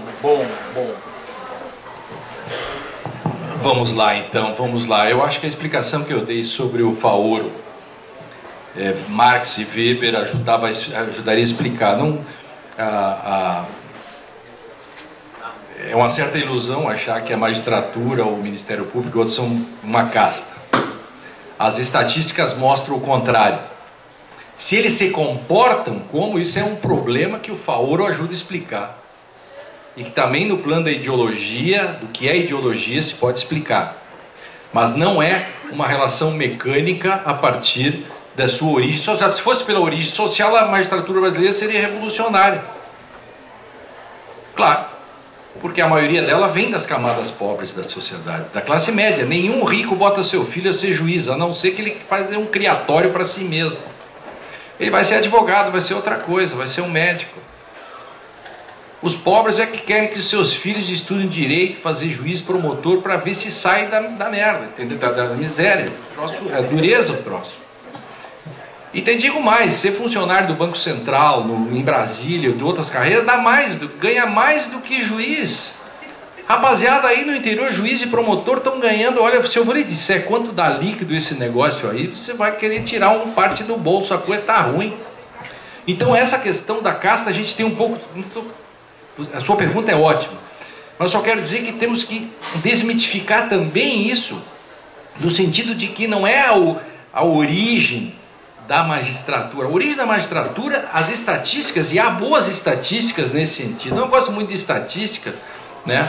Porque eu tenho um pé nas brasas e outro pé no gelo, a média, eu estou bem, eu perco os dois pés. Ou dou um tiro num pato à esquerda, erro. Ou tiro um pato da direita, erro. Um estatístico vai dizer que eu acertei o pato. Claro que não, mas há boas estatísticas da Maria Teresa Sadek e outros que mostram a origem social da magistratura e que não é assim essa casta, como se diria. Agora, eu posso explicar isso a partir daquilo que é um imaginário que você incorpora, né? Por exemplo, se eu vou falar a noção de imaginário, um etnólogo que vai falar que vai viver com os índios bororós e mora 20 anos com ele não é mais um etnólogo, ele é um bororó, e um bororó não é um etnólogo. Aí você vai incorporando o calo, você vai incorporando uma feição, mas não de classe, vai ser uma feição, talvez, aí vem o grande estamento. E aí começa claro, aí começaria uma nova palestra neste aspecto. Em todo caso, o desafio que se coloca nessa questão toda de um julgamento a partir de justiça, primeiro, a grande questão é a nossa luta é para que as pessoas não decidam conforme elas pensem. Quando eu peço uma coisa, imagine o seguinte, o grande problema do Supremo Tribunal é que o Supremo Tribunal decide conforme a cabeça de cada um. Agora eu pergunto, o Brasil pode, por 6-5, mudar de rumo, porque aquele dia o ministro falou com sua filha, que é católica, para dizer, por exemplo, se meu pai não esqueça de votar a favor do aborto, ou meu pai não esqueça de votar a favor ou contra o aborto. E eu estou lá querendo saber o que o ministro Supremo pensa sobre o aborto. Na mesa do bar eu vou perguntar isso aí, ministro. Como é que é esse negócio? Por exemplo, eu estou perguntando para você, ministro, o que o direito responde. Essa é a resposta que eu quero. Eu nunca vou buscar a sua resposta pessoal. Agora é a primeira vez que eu vou fazer uma propaganda de um livro meu aqui, que eu fiz de todo mundo, do Shakespeare até o Jonathan Swift, né? O que é isto? Decido conforme minha consciência. É um repto contra isto tudo. Isto é, mostrar que não se decide conforme. E que sentença não vem de sentir. Isso é uma trampa. Na democracia, eu não posso depender daquilo que você pensa. Na democracia, eu preciso que você decida conforme a jurisprudência, a doutrina construída e da legislação construída numa esfera de discussão que vale mais do que você. Porque a gente chama isso de solipsismo, né? Solus ipsis. Solipsismo é sujeito egoísta, né? Que é o sujeito da modernidade. Foi importante para superar as mazelas, enfim, das outras coisas. Mas, por exemplo, do medievo. Ou de uma relação metafísica clássica. Mas, contemporaneamente, não se pode mais dizer que o juiz pode apreciar livremente a prova. E se naquele dia ele não acordar bem? Por isso que a grande luta da doutrina no Brasil é que primeiro ela volte a doutrinar e não fique caudatária do tribunal, porque o grande problema é esse, né? Nós ficamos escrevendo livros copiando o que os tribunais dizem, quando seria o contrário. Os tribunais é que tem que buscar na doutrina um modo. Aliás, o que é a jurisprudência no Brasil hoje? É feita pelos estagiários. E eu posso acreditar nisso, com devido respeito à valorosa classe dos estagiários, que ainda vai tomar o poder, assim que ela se filiar à CUT, ela vai tomar o poder. Eu não tenho dúvida. Os estagiários não tomaram o poder ainda porque são desorganizados. Se eles, porque eles têm nossas senhas, eles assinam, eles fazem tudo. Se eles se organizarem, eles tomam o poder. Outro dia, você vai levantar de manhã, os muros estarão tomados, todo o poder dos estagiários. A estagiariocracia domina tudo isso. Então eu quero saber o que é isto, o direito. Esta é a resposta que nós temos que dar.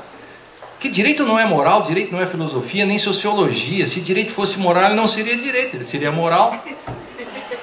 Simples.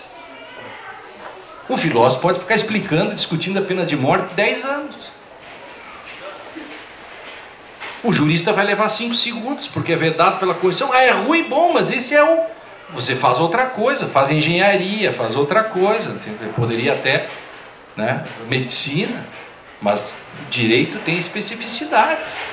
Se tem uma lei que diz que é proibido fazer tal coisa, eu posso discutir se ela é constitucional, senão ela é proibida, senão você se muda do Brasil, ou vota melhor, para que na próxima legislatura mude essa lei. Essa é outra questão. Nós judicializamos tudo no Brasil e com isso nós também criamos o cidadão de segunda classe. O 0800 é a grande trampa pós-moderna. É a grande sacanagem. As companhias telefônicas, um monte de gente, acabaram levando o call center para dentro do judiciário. Aliás, a frase não é minha. A frase é do ministro Luiz Salomão do STJ, que bradou outro dia e disse assim: vamos parar com esse negócio de botar o call center aqui dentro. Vocês vão resolver esse problema lá fora. Lá em Portugal, os bancos foram chamados à discussão porque os bancos estavam usando o judiciário para cobrar suas contas e aumentar seus lucros. Isso antes da crise, claro. Tudo a gente judicializa. E a gente não reivindica mais. E agora vem substituições processuais. Tudo fica substituição processual. Aí você tem 3 pontos de net. Você quer pagar só uma. Ao invés de você batalhar, buscar seu advogado, ou fazer um movimento no bairro, fazer uma associação, não. Você vai lá, ou no Ministério Público, ou na Defensoria, e eles vão entrar com ação para você.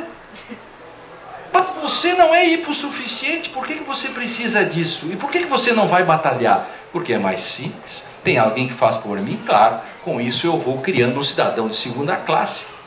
Nós vamos, dependente do pai judiciário, que acaba crescendo com isso. O judiciário brasileiro, por exemplo, o Supremo Tribunal, criou uma espécie de judicialização. Eu escrevi um texto chamado... Tudo isso que eu estou dizendo aqui, eu já escrevi, portanto, eu posso ser cobrado pelo que eu falo, pelo que eu escrevo. Chama o Judiciário e o Pomo de Ouro, o STF e o Pomo de Ouro, mostrando que demarcação de terras indígenas, aborto anencefálico, todas essas questões são questões que o parlamento tem que decidir. Aí o parlamento não decide, todo mundo corre para o judiciário, aí o judiciário atende. Mas não devia, em determinadas circunstâncias, porque dizer não também é dizer. Porque nós precisamos, não podemos colonizar, o direito não pode colonizar o mundo da vida das pessoas.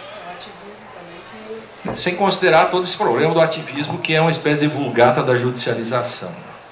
Que essa é uma outra questão importante. Mais uma, vou abrir para mais uma. Ele fez a pergunta e a tua encerra, pode ser? Tá, só que daí a gente vai precisar, professor, se o senhor conseguir ser um pouquinho mais breve. Ah, desculpe, é um... Tá? Não, mas a gente gosta, né? Só que a livraria fecha às 10, então a gente tem mais um pouquinho aí para aproveitar. Vou aproveitar o professor, obrigada. Mas é 8h15 agora. Não, é só para... Geralmente a gente costuma ir até às 9, né? E eu não sei como é que tá a sua agenda, mas se o senhor aceitar, topar, a gente... Né? Tá bom, então. Tá bom. Boa noite. Não é uma pergunta. Eu gostei da explanação. Foi uma explanação, sem dúvida nenhuma, de caráter epistemológico. Foi abrangente. Referiu-se muito ao William Shakespeare. Eu gosto muito dele também. E de John Donne também, idem. E o Carlos Lacerda, em 1968, 67, ele cria a Frente Ampla. Frente Ampla, lembra? Com João Goulart, com Juscelino Kubitschek e ele, evidente. Com exceção do Brizola, que não quis participar da Frente Ampla, ela teve uma grande repercussão no Brasil, no país. Estava sufocado, pelo início da Revolução, etc. Isso que a Revolução naquela época estava branda. Mas a partir de 68, com a ato institucional número 5, o Carlos Lacerda também é preso. Assim como foi preso vários artistas, entre eles eu vou citar só um, para não ficar muito longo aí. Mário Lago, por exemplo, saiu de palhaço, com traje de palhaço, do palco e foi para o quartel da Polícia Militar do Rio de Janeiro, Caetano de Farias. Lá estava o Carlos Lacerda, o Ferreira Goulart, a grande intelectualidade brasileira. Estavam todos lá, tinham direitos, né? De modo o Lacerda, quando viu que não tinha jeito de resolver uma maneira dele encontrar um protesto, ele sempre encontrou através principalmente quando escrevia, era um absurdo. Falando era um tribuno de primeiríssima ordem, né? Escrevendo era um colosso. Mas as pessoas hoje nem conhecem a obra de Carlos Lacerda, que deixou mais de 15 livros publicados aí. Havia alguns há uns anos atrás aqui, nem aqui há mais agora. De modo que o Lacerda disse, não, vou fazer uma greve de fome. E o Mário Lago, bom, tu não envolvendo a gente, o Mário Lago se disse, olha só, fizeram as pazes, que não se davam desde a faculdade de Direito, o Carlos Lacerda cursou só 2 anos, e o Mário Lago se formou em Direito. De modo que ele disse assim, eu só faço as pazes contigo, ó Carlos, se eu ficar coordenando aqui, eu e o Ferreira Goulart. O Lacerda aceitou, mas disse que iria fazer uma greve de fome lá pela primeira semana de prisão, e fez mesmo. E a greve de fome começou a levá-lo aos 2 médicos dele, o Jaime Cortesão e o outro era Rabelo, Antônio Rabelo, a verem que ele estava piorando dia após dia. Pediram para o irmão dele médico também, o irmão dele médico foi lá e disse assim, olha, o Rio continua às 1000 maravilhas, não sai uma notícia da tua prisão, Carlos. As praias continuam maravilhosas. E tu se referiu também muito ao Shakespeare, tu quer dar uma de Shakespeare em terra de Dercy Gonçalves? Quer dizer que é difícil, né? O Brasil é um país difícil, né? Aí eu perguntaria para o senhor 2 questões, não é pergunta, até um comentário breve, se for possível. A psicanálise, segundo já escreveram, é a macumba dos ricos. E agora uma observação apenas. O que o senhor acha dessa observação a respeito do próprio Carlos Lacerda, que a fez numa palestra que ele deu aqui em Porto Alegre, quando ele disse que o seu Hugo Hefner, esse moço que transforma, esse moço dono da Império, da revista Playboy, esse moço, se não passa de que transforma as mulherzinhas em coelhinhas, né? Em coelhinhas coelhinhas, não passa de um cafetão de luxo, né?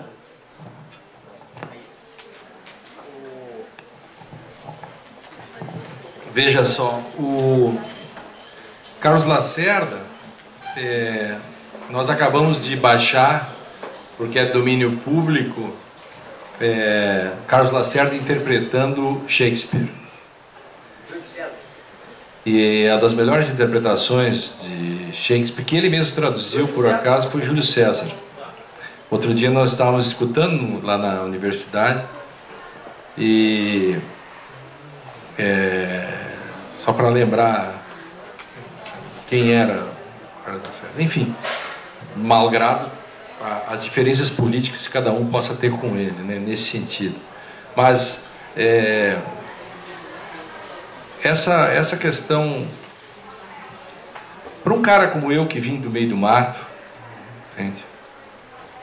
E quando eu olho as colunas sociais, essas coisas todas, quando eu vou ao Brasil, eu escrevi uma coluna chamada O Homo Empoderados Brasileiro, sobre como você vai a Brasília, por exemplo, você entra no outro mundo, e como o empoderamento e os preços, tudo é caro, tudo é diferente. Quer dizer, se fosse falar de cafetagem, digamos, ali está um imaginário cafetão, e quem é explorado não são as menininhas stricto sensu que viram coelhinhas, mas são a população que nunca vai passar perto dessas coisas. E isso é uma questão que é difícil. Quer dizer, quando você faz todo um trabalho no direito, eu particularmente, paradoxalmente, sou um fracasso. Por uma razão simples. Eu escrevo um dos livros mais sofisticados, que se chama Verdade e Consenso, que em 2 anos não consegue vender mais do que 1000 e poucos exemplares. Eu fico imaginando que aqueles que escrevem os manuais mais simples, como Direito Constitucional Simplificado, etc., etc., quando eles olham as estatísticas e vejam quando eu vendi, eles devem se rolar de rir e dizer: as praias de Ipanema estão cheias e ninguém sabe que você está fazendo greve de fome. Então eu estou pegando a sua metáfora, a sua alegoria, para trabalhar que, paradoxalmente, com tudo que eu escrevi, tudo isso, eu sou um fracasso também nesse sentido, porque eu faço uma greve de fome, também ninguém fica sabendo, pouca gente, enfim, é difícil de fazer. Por isso que eu agradeço a paciência de todos. E quando a gente está falando sobre direito, só para falar uma coisa, uma passagem sobre esse problema de simplificar as coisas. Todo mundo diz que o direito tem que ser mais simplificado, etc. Uma coisa é a comunicação, que eu acho que nós nos comunicamos hoje de um modo não tão sofisticado e conseguimos fazer uma boa discussão, não? Isso não quer dizer que o direito seja um fenômeno simples. É outra coisa. Einstein foi contar a teoria da relatividade. Quando terminou de contar, uma senhora levantou e disse assim: não entendi nada, pode explicar de novo? Ele disse: posso explicar de novo. Aí ela disse: não entendi de novo, pode ser mais simples? Ele disse: pode. Contou de novo. Ainda não entendi, pode ser mais simples ainda? Ele disse: pode. Ele explicou de novo: se agora eu entendi. Ele disse: pois agora não é mais teoria da relatividade.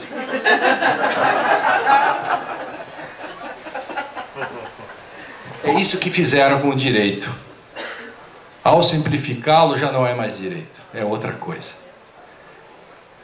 E a história que deveria cobrar dessa gente toda. A indústria brasileira dos cursinhos, a indústria, tudo isso que se formou ao redor, é como os castelos medievais e a pequena burguesia vendendo coisas em roda dos castelos. É isso que nós forjamos hoje no imaginário dos juristas. O aluno não quer ler, o aluno quer tudo resumidinho, esta praga contemporânea do Google, sabe? Entende? O Google é útil, mas ele é ferramenta, ele não é um fim. Ele é enganador. Se põe no Google assim, Cataratas do Iguaçu, vai aparecer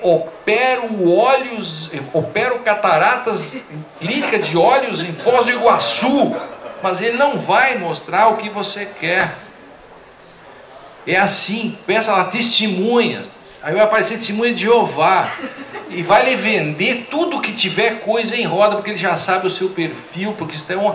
Então, outro dia, quem é do direito, assim, mais, eu gosto de brincar com uma coisa chamada ponderação. Ponderação é uma doença contemporânea que importaram para o Brasil.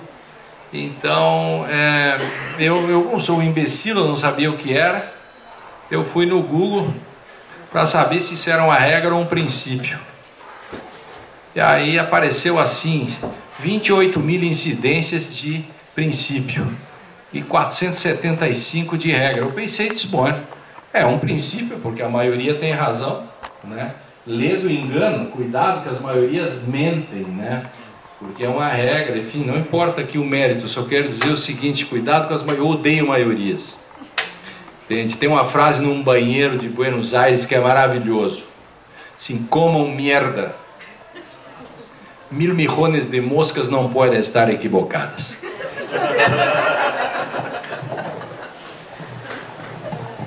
Vou passar para os dois colegas aqui.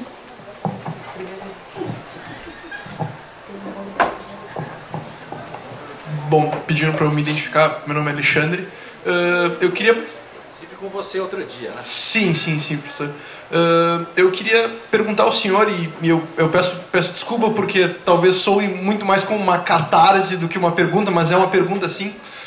É um questionamento de como, enfim, o senhor é da área do direito, eu pelo menos pretendo ser da área do direito, e a minha, sobretudo direito penal, e a minha dúvida é de como nós juristas, ou nós como sociedade, podemos efetivamente lutar ou combater, de certa forma, esse decisionismo, ou melhor, esse punitivismo exacerbado que vem sendo cada vez mais impulsionado por esse decisionismo judicial, e quando cada vez mais nós vemos nos projetos de lei, sobretudo no projeto de Código Penal, com discursos que se autolegitimam, né?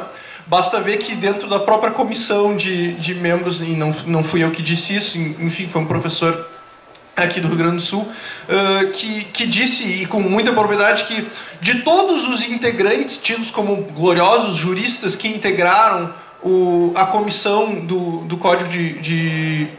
novo código, do anteprojeto de Código Penal, o único professor, o único identificado como professor, era um professor de cursinho, né? Professor de cursinho jurídico. Então, mas de que forma nós podemos nadar contra a corrente e combater isso, que muitas vezes é motivado por esses crimes e acabam estourando nas classes mais baixas, acabam estourando nesse problema da seletividade. Enfim, não preciso explicar esse fato. Beleza. Posso soltar o passarinho aí. Não, é uma live. Olha só, é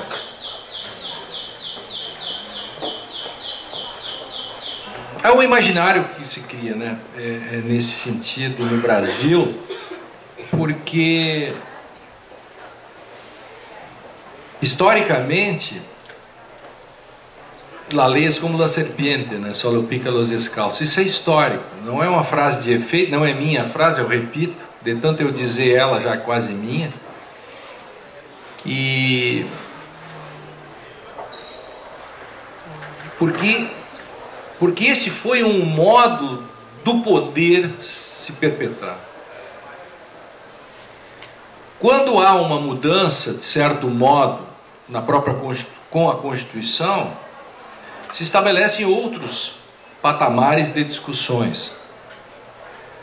O que não significa simplesmente que se fizesse uma inversão disso. Afinal, agora, como se fosse uma revolução, está na hora de fazer punições aos outros crimes e deixar aqueles tradicionalmente combatidos fora. Claro que não pode ser assim também. No entretanto, para mim é um problema paradigmático, por quê? Porque nós não conseguimos superar ainda esse imaginário liberal individualista, normativista. Agora, como combater esse punitivismo é uma questão que a própria sociedade tem que dar respostas. Os governos têm que dar respostas. Porque enquanto você tem uma população carcerária de 550 mil no Brasil, essa é a resposta mal dada do sistema. A questão é saber se nós, para que nós queremos o direito penal? Vamos fazer uma assembleia geral e vamos fazer um plebiscito para saber sobre o que nós queremos o direito penal. Vamos lá, o direito penal é uma questão de classe, então tá bem, ele está bem assim, ele está punindo os pobres, está resolvido o problema. Aí a maioria vai levantar a mão e diz, não, o direito penal não é uma questão de classe, o direito penal é outra coisa, o direito penal deve punir a todos do mesmo modo.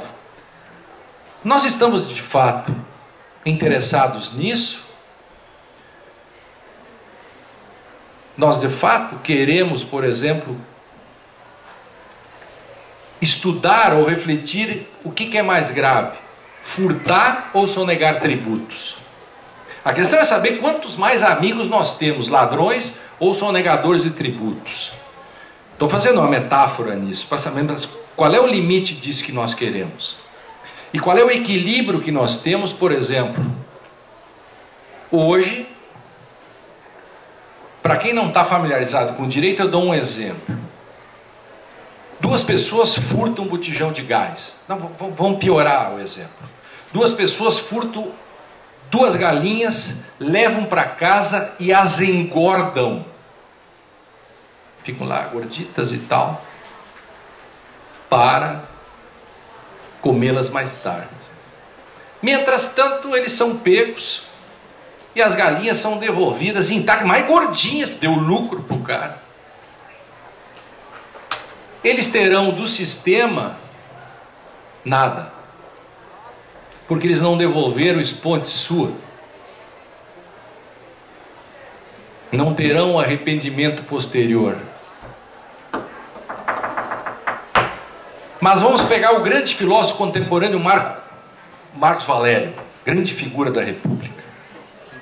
Grande filósofo contemporâneo Marco Aurélio está caminhando pelas ruas de Minas, vem o oficial de justiça e diz: o senhor Marcos Valério, o senhor está preso porque o senhor tem que olhar, aqui está o mandado judicial, porque o senhor está condenado por sonegação de tributos. Finalmente pegaram um. Querias que pegasse. Imediatamente ele entra com um habeas corpus, invocando a lei que diz que o pagamento de tributo antes do recebimento da denúncia isenta de pena, pois a interpretação generosa do establishment, para mostrar como la ley es como la serpiente, disse que mesmo depois da condenação, você pode isentar de pena. E ele não foi preso. Os 2 caras se lascaram, engordaram a galinha, e esse outro tirou os ovos da viúva, ficou para ele e devolveu depois. Mas nem foi esponte sua, mas o sistema acha que é esponte sua, que é por vontade dele. Essa questão, qual é o equilíbrio? Eu não tenho a resposta, tenho escrito muito sobre isso. Apenas quero dizer que, por exemplo, transformar a corrupção em crime hediondo também não resolve, porque aí você cria um efeito simbólico. Quando eu brinco com isso, que não sei se foi na Inglaterra, eu estou pesquisando, mas a informação eu tenho, no século XVIII transformaram bateção de carteira em crime de pena de morte por enforcamento. Os primeiros 3 caras que eles pegaram, levaram para a praça pública e enforcaram. A Choldra, a Malta, a Patuleia, todo mundo, os nobres, todos foram olhar. E todos se viraram para olhar. Foi naquele dia que mais furtaram carteiras. Para dar um estilo, um modo de como esse efeito simbólico é uma ilusão. A questão é saber como é que se nós temos condições epistêmicas de discutir, digamos. E quando eu falo em condições epistêmicas, eu estou fazendo uma coisa provocativa, no sentido de que o direito pode ser ciência, nesse sentido sério. Eu acho que pode, porque eu tenho que ter condições de dizer o que é um princípio. O que eu não posso é que cada um menino ou menina que fica fazendo mestrado ou doutorado por aí, a meia boca ou a boca grande, ou qualquer um que esteja num cursinho ou que queira escrever um livro, invente princípios ou diga o que é um princípio. Ciência não é assim. Não quero dizer ciência no sentido clássico, quero dizer as condições de possibilidade para um discurso rigoroso poder dar conta das complexidades de um conhecimento, no caso, o direito, pode ser dadas. Então eu tenho que saber o que é um princípio. Nós hoje não sabemos o que é um princípio. Nós não sabemos o que é uma regra. Aliás, nós não sabemos, porque não temos uma teoria da norma, a distinção entre normas e princípios. Se fôssemos médicos, nossos pacientes estariam morrendo porque não lavamos as mãos. Essa autocrítica os juristas têm que fazer. Avançamos em muitas coisas, é verdade. Mas avançamos em nichos de sofisticação para meia dúzia. E um imenso contingente de andarilhos medievais, semi-analfabetos, andam por aí. Juristas semi-analfabetos, analfabetos funcionais que aprenderam em livros de direito simplificado. Essa gente está solta, produzindo resultados numa sociedade complexa como essa, entende? E contra isso que há um espaço ainda de fazer greve de fome.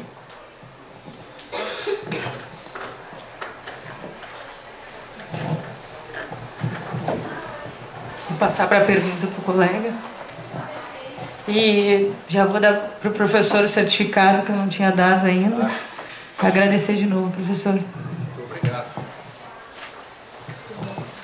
Você me dá a fita. Boa noite, professor. Meu nome é Cássio. Você me dá a fita de presente. Sou advogado, atuante basicamente em acesso à saúde. Acesso à saúde passa basicamente pelo artigo 196 da Constituição. O senhor sabe infinitamente melhor do que eu. Mas assim, uma afirmação minha, muito particular minha, é assim: tudo que o Estado reserva para si, ele não faz bem. Não faz. Saúde, não dá. Segurança, também não. Educação, muito menos. Nesses 3 campos só que eu disse que o Estado reserva para si, nascem faculdades de baixo custo, nasce uma Ruder, nasce um hospital de baixo custo, ou então filas intermináveis nos hospitais públicos. Então, entrando um pouquinho no campo constitucional, lá diz que o povo brasileiro, a partir de 1988, teria dignidade. A dignidade da pessoa humana. Aí eu tenho a minha dignidade. Bom, a partir de 88 o povo brasileiro tem dignidade. Então, se eu estiver doente, eu vou ter dignidade. Eu vou no hospital, vou ser bem tratado. Digamos que eu estivesse com câncer, um linfoma não Hodgkin. Aí eu vou ser tratado lá no câncer, no hospital. Vai chegar no momento que eu vou tomar um medicamento de baixo custo. Aí quando eu precisar de um medicamento de alto custo, a minha dignidade não vai existir mais, porque eu não vou ter mais esse medicamento. Porque o Estado não dá. Eu posso fazer umas afirmações. Se o seu Lula, se a Janequine, da nossa presidenta da República, Dilma, tivessem no hospital público, fatalmente não teriam acesso aos medicamentos de alto custo. Então, se invoca a judicialização. Nesse fato aí, da judicialização, onde o senhor mesmo afirmou há pouco, que tudo é levado ao judiciário, por que não fazemos movimentos para que se pudesse prevenir isso? Mas nós temos uma vida que requer uma tutela antecipada. Aí, professora, a pergunta é assim: o Estado, no seu âmbito jurídico, é invocado para proteger a vida, ele defere uma liminar. E a liminar não é cumprida. O outro Estado, aquele lá, até eu poderia falar mais outras coisas, é muito louco, porque tem um Estado que faz as leis garantindo o cidadão, aí tem um Estado que quer aplicar a lei, aí tem o mesmo Estado dizendo que não dá para aplicar a lei. É uma esquizofrenia jurídica, mas...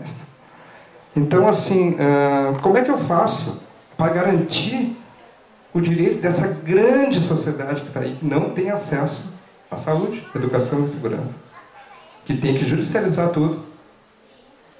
Como é que eu faço para dizer para essas pessoas que eles têm direito? Como é que eu faço para incluir ele socialmente através do direito. Porque só restou isso. Né?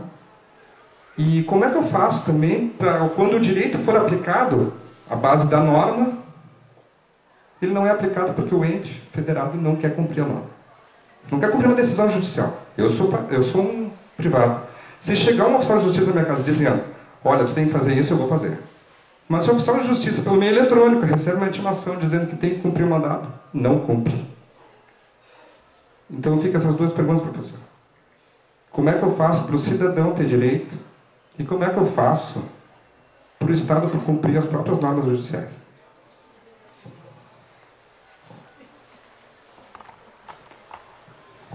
Bom, a pergunta é tão trágica que é quase de filosofia moral, né? Parece aquele Sanders, faça a coisa certa, que diz. Eu não gosto muito desse autor porque ele trabalha filosofia moral e eu trabalho direito. A filosofia moral é mais ou menos assim: vem um trem, vai matar 15, eu tenho um gordinho, se eu atiro o gordinho, mato o gordinho, salvo 15. Eu não quero matar nem o gordinho e nem os 15. Me deixa fora dessa discussão, né? Mas enfim, a filosofia moral lida com essas coisas. O direito não devia, mas no fundo isso acaba sendo quase um problema de filosofia ou um problema de filosofia moral, na medida em que são escolhas, enfim, escolha de Sofia, enfim, há muitos casos em que agora no Rio eu fui fazer uma conferência lá para os novos juízes, estava lá contando a presidenta, que por acaso é a presidenta do tribunal lá, que por acaso é minha aluna, me contava que eles estão reformulando essa questão das liminares e o modo, fazendo centralização disso, para evitar, por exemplo, esse cumprimento, às vezes, de uma liminar que tira alguém da fila para botar outro e os dois morrem. Então, tem, por causa da escassez de recursos. Uma questão, alguns dados importantes.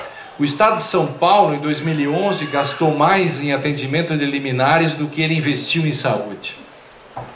Isso é gravíssimo, por quê? Porque ele deveria guardar para o orçamento políticas globais e não atendimento ad hoc. O grande problema é que os governos se aproveitam disso.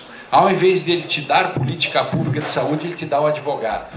Para vocês terem uma ideia do grau disso, o site do Ministério da Saúde no Brasil ensina você a como entrar em juízo para conseguir uma liminar para dar aquilo que o próprio Ministério não dá. Aí tem que estocar comida, velho.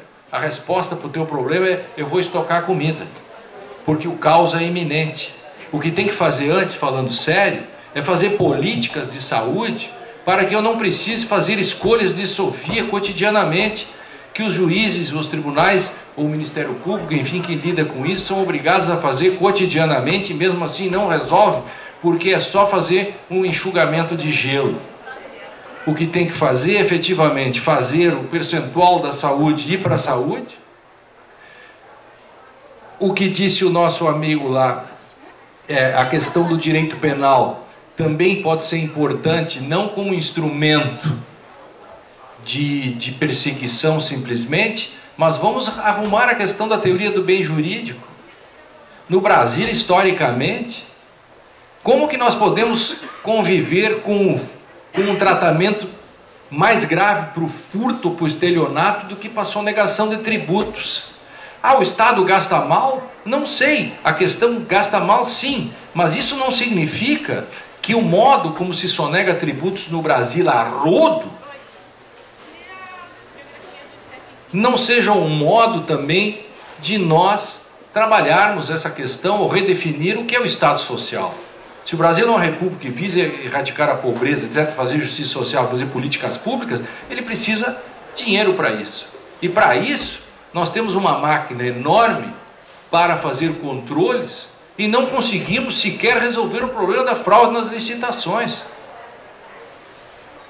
E, portanto, o réu tem que se ajudar. O Tribunal de Contas da União, e aí é uma questão de paradigma, é uma mudança de mentalidade. Não dá para gastar 5 milhões para reformar os móveis, quando as pessoas estão tomando soro em pé nos hospitais. Então há uma mudança paradigmática que tem que fazer no modo imaginário das pessoas. Não são os juízes ou os tribunais que vão ser o sal da terra, que vão resolver o problema nos momentos apropriados, sim, mas nós só exigimos, fazemos esse ativismo e judicializamos tudo porque não fazemos políticas públicas e às vezes usamos mal o dinheiro. São Paulo 2011 é o maior exemplo. Não é possível que o Estado gaste mais em atendimento de liminares do que em políticas efetivas para toda a população. Entende? Não há respostas para o seu dilema, mas há perplexidade, sim, sem dúvida nenhuma, entendeu? Essa questão, o que é uma questão de mudança do imaginário que tem que fazer. Isso mexe com tributação, mexe com direito penal e mexe com direito administrativo. Vou dizer uma coisa antipática aqui, não sei se alguém é do ramo da Justiça Federal, mas o Brasil é o único país do mundo que constrói uma estrutura caríssima e enorme, feita exatamente para corrigir os seus próprios erros da própria administração. Sim, sim. O que vocês acham que rola todos os dias na Justiça Federal? Pessoas buscando o quê? O INSS que não é pago, blá blá blá blá blá, tudo quanto a viúva. A viúva faz para si mesmo uns tribunais para tentar resolver o problema. E aí se criam carreiras de tudo que é tipo.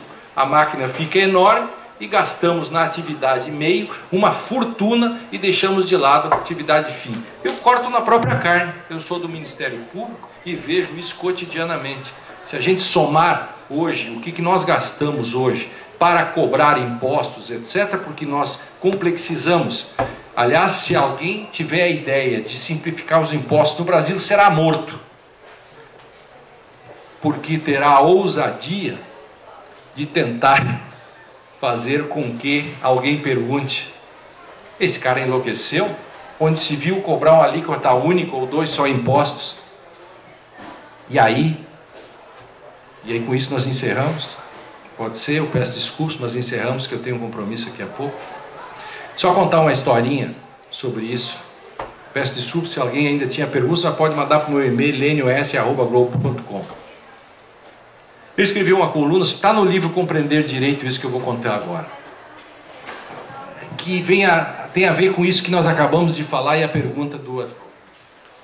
Existia um povo que só comia verduras, se alimentava de vegetais, vivia feliz, vivia na floresta, e como ele não comiam carne, os animais foram proliferando, principalmente os porcos. Não havia predadores, os porcos foram se multiplicando a um ponto dos porcos sendo quase a maioria do que as pessoas. Havia muito mais porcos, efetivamente. Um dia deu um incêndio fortuito e alguns porcos foram queimados vivos. E eles pela primeira vez sentiram o cheiro do leitãozinho a pururuca, caíram de boca, comeram desbragadamente, até lamber os beiços, e no dia seguinte eles queriam mais porcos assados. E o que fizeram? Incendiaram mais florestas. E cada dia que queriam comer porcos, incendiavam florestas, até que um dia faltou florestas. O que fizeram? Construíram uma grande empresa estatal para plantar florestas que crescessem rapidamente para que pudessem ser incendiadas para poder comer porcos assados. Logo veio pós-graduação, fizeram sofisticações enormes, criaram agências reguladoras para, inclusive, construir árvores com vários processos que, assando os porcos já vinham temperados. E aí a indústria de fósforos, gasolina, tudo em roda para incêndios, e tudo foram proliferando, agências e mais isso, tudo que vocês imaginam foi indo. E aquele povo foi se multiplicando. Aí um dia chega um gaiato de fora e diz: não entendo nada disso, Por que não fazem uma churrasqueira? O cara disse, sou idiota, isso qualquer um sabe. Eu quero saber o que é que nós vamos fazer com tudo isso que está aí. Essa é a resposta. Você não pode simplificar. O pavão e o urubu deram um peru. Peru é feio, não voa, faz glu-glu-glu e morre na véspera. Lamentavelmente é isso. Obrigadíssimo. Professor Lênio, a gente sempre tira uma foto com os participantes, se o senhor puder vir aqui na frente e vocês se levantarem, quem já conhece a foto, a gente sempre coloca lá na página 31, dizendo que os livros Garantismo, Hermenêutica e Neoconstitucionalismo e Constituição, Sistemas Sociais e Hermenêutica chegaram hoje, então vocês podem adquirir no caixa e pegar já um autógrafo para o professor. Professora, vira para mim. Aí, quero agradecer a todo mundo que está aqui hoje presente. Vamos juntar mais aqui atrás para poder fazer essa foto e já vou entregar os certificados. Obrigada, professor, de novo.